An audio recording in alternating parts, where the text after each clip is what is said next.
16 сентября на стадионе «Динамо» города Ставрополя откроется ежегодный фестиваль культуры и спорта народов Юга России.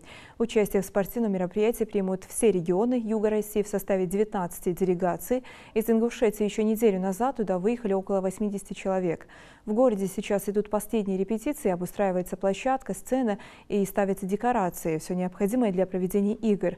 Официальная часть стартует 16 сентября в день рождения Ставрополя. Торжественная церемония начнется в 11:00, а уже в 12 часов дня на площади Ленина начнут работать национальные подворья.